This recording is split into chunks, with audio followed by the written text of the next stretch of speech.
Hey there, everybody. Pete Pardo here from Comic Book Users. Welcome to another episode of Inside the Cover. Hope everybody's having a great Friday today. We're going to go way, way back to 1964 for Fantastic Four number 34. Kind of a cool one-off issue that really, I think, shows you how different comics were in the early 60s as opposed to what we would see later on in the decade.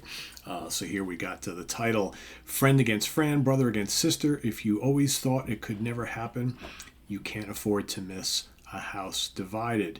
Can you guess what makes Gideon the most powerful foe of all, right? So here we have the Fantastic Four battling it out with this villain called Gideon. Of course, you got a Jack Kirby cover here. All right, so here we got written by Stan Lee, drawn by Jack Kirby, Chick Stone on the ink, lettered by Artie Simek. This was the pretty much the early classic part of the team.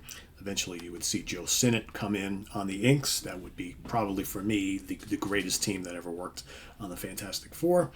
Okay, so I'm going to be very I'm going to be very careful with this book because it is an old one. It's in very good condition, but still. All right. So here we've got a strange package has arrived, right?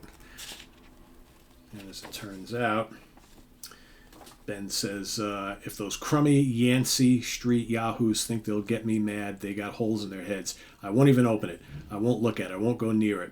And Sue says, perhaps they want to make up with you now, Ben. There's nothing very bad in here. There isn't. Then take it out. Let's see what it is. What are we waiting for? And what it is a wig for Ben from the Yancey Street gang, who always seemed to get under his skin. So of course then Johnny starts making fun of Ben. They kind of have a little skirmish, which they always seem to do. Reed gets in the middle of it, right? And then I love this little panel down here where Ben actually puts it on, and Alicia's like, oh, I'm sure, you look fine without it. And he goes, I guess I shouldn't have blown my stack, baby, but whenever I think of those Yancey crumb bums, I see red. Imagine those creeps sending me a beetle wig. Why don't you just throw it away, Ben? Are you kidding? I always wanted to try one. Wish you could see me, baby. I'm a living doll. So then we cut to an office building where Mr. Gideon and people are having a big meeting. And Mr. Gideon turns out to be this rich businessman, tycoon, I guess, who basically what he's trying to do is he's trying to amass enough money where he can just kind of rule the world, right? Here you have, get that the right way. More triumphs for Marvel. We get the first appearance of the Scorpion there. You got an old Sergeant Fury and the Howling Commandos with Captain America, and a very cool Journey to Mystery with Thor. All right. I have one of those three. So here you basically see this Gideon character. What he's doing is he is scheming, again, with just trying to be the guy who is the most wealthy, most powerful. Okay.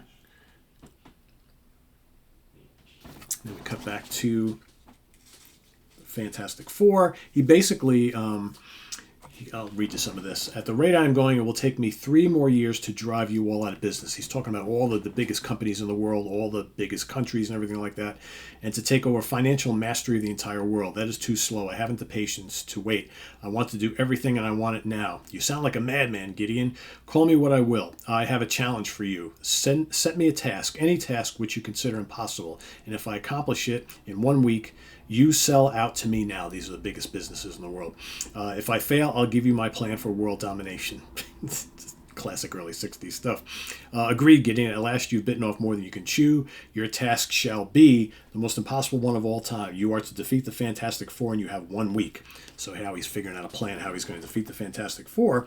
So the next day, all these people come and break into the Baxter building, and they start taking some of their stuff, some of their equipment, their, whatnot. And, Reed's like, what are you doing with that pogo plane? Come back. That's ours. I got to find out who's responsible for this, because they basically say, yeah, we've got orders to get rid of this stuff. And they all look like official people. Who's in charge here? Who authorized all this? You better have a mighty good explanation for me. Now, Mr. Richards, it's all perfectly legal. Mr. Ben Grimm ordered us to take his share of your equipment. He's like, Ben Grimm? You must be mad. Ben would never wait. That's his signature. It is Ben's, but why? What's gotten into him? He can't do this. These ships belong to all of us, to the team. He's got no right. Where is he?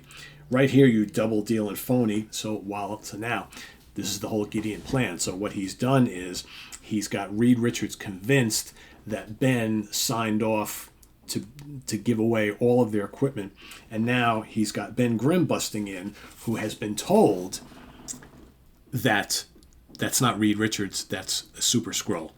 So that right there starts a skirmish between Ben and Reed. Reed can't understand why Ben is calling him, as a fake, a phony, whereas the real Reed Richards, you're not him. But Ben is absolutely convinced that he is a Super Skrull. Okay? Now, let's cut to the other two. So we got the brother and sister here. So Sue is like, good heavens, what could have happened here? Johnny, where are you? Are you all right? There's a note scribbled crudely on the wheel. Oh no, it can't be. He was captured by Dr. Doom, and he tried to warn me something about a robot. So Johnny walks in. He goes, hey, sis, what happened here? That must be Doom's robot. He doesn't know I read the message on the wall. So she thinks that he is one of Dr. Doom's robots and not the real Johnny Storm. So now we've got a fight between the siblings here that spills onto the outside. So far, Gideon's plan is working. He's going to get the Fantastic Four to destroy each other, and then he gets what he wants, right? So here he is basically monitoring what's going on, but then his wife comes in, his son comes in, they're complaining if they never see their dad. He's always working, he has no time for them. He goes, I'm doing everything for you. I got to do all this, and you may not see me much, but it's got to be done because I'm going to take over the world. I'll make the best for you, and blah, blah, blah, blah, blah. And so then we cut back to the battle. Here we go. Okay, that continues on. Classic early Kirby artwork here.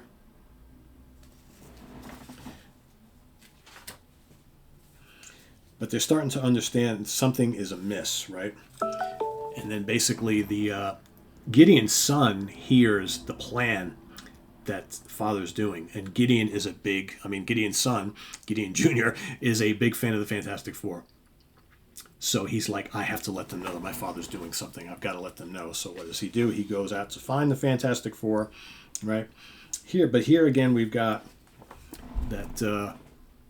the four are starting to realize that something's going on here, right? And then eventually the Gideon realizes, where's my son? Where's my son? The wife's like, where's? He's like, oh no, where did he go, right? Well, where did he go? He went to go alert the Fantastic Four that there's nothing wrong. My father put people up to tell you these things, right? And then they devise a plan here to kind of get Gideon out into the open, which does work. Okay, he thinks that his son went off into like the negative zone or whatever. It turns out that was not the case. All right, actually everybody's okay. He comes out and he admits that he was wrong, and just like that, he admits the errors of his ways. He realizes he's absolutely wrong. All this wealth doesn't mean anything. I have my family. What was I thinking? He has seen the light, right? Now he knows he's going to be in trouble now. So he says, I was too blind to see that I already had the whole world. I had my son, my wife, the only two things that really matter. But my vanity, my stupid greed made me want more and more until now I've lost everything. Oh, cut it out, Curly, or there won't be a dry eye left in the house, says Ben. My husband has done wrong, this is the wife, and must be punished, but I'm still his wife. Whatever happens, I shall not desert him. I shall always be Mrs. Gregory Gideon. Oh, poor dear. Luckily, no one has been injured except for your husband. Yeah, and a guy with his dough can repair any damage he might have did by taking a few $1,000,000 out of his petty cash drawer. And Gideon says to Ben, he goes, no, I'll do far more than that. From this moment on, I renounce my fortune.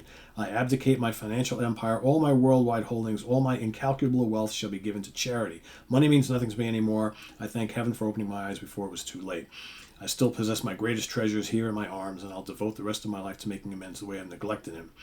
And then Ben looks at him and he says to himself, I wonder how that cornball would look in my beetle wig. Because, of course, he's bald, right? You have a wonderful wife, Mr. Gideon, and a brave, honorable son. You should be tremendously proud of them both, says Sue. I have nothing more to say. You may tell the police I shall be waiting for them at my home with my family. And Ben says, for all the dad-blasted, ding-busted, crummy luck, we finally nail a big bad villain dead to rights, and I ain't got the heart to clobber him. Kicks something, hurts his toe, and that's kind of how it ends. So this one ends kind of like, this is like, kind of a happy ending in a way. Where some guy who sets out to do something bad then realizes the error of his ways and renounces everything and whatnot. So, from a supervillain perspective, this kind of sucks. But from a feel-good story, a one-off issue story, I guess it's pretty good, right? And there you have more triumphs from Marvel. Cool old Strange Tales, Avengers starring Spider-Man, and Giant Man and the Hulk Tales to Astonish. Right, pretty cool stuff. And do we got anything else to show off here? A cool little poster, little splash, Marvel Masterwork pinup. Yancey Street Gang, Fantastic Four Go Home. And that also is drawn by Jack Kirby. And yeah, I believe that's it. Yep. And the back. So there you have it. Issue number 34, 1964. Is that what I said? Did I say 1964? Yes, indeedy. Of the Fantastic Four. An oldie but goodie. All right. So thanks for watching this issue of Inside the Cover here on Comic Book Geezers. Stay tuned. Next couple days, we got Wild Bill and myself looking at some more cool stuff, and more after that, more after that, more after that. So please subscribe if you haven't already, and click on that notification bell so you get alert of all of our content as it posts. And please do hit that like button before you leave. So for Wild Bill, I am P. Pardo. Thanks for watching, everybody. We'll see you soon here on Comic Book Geezers. Have a good one. Bye-bye.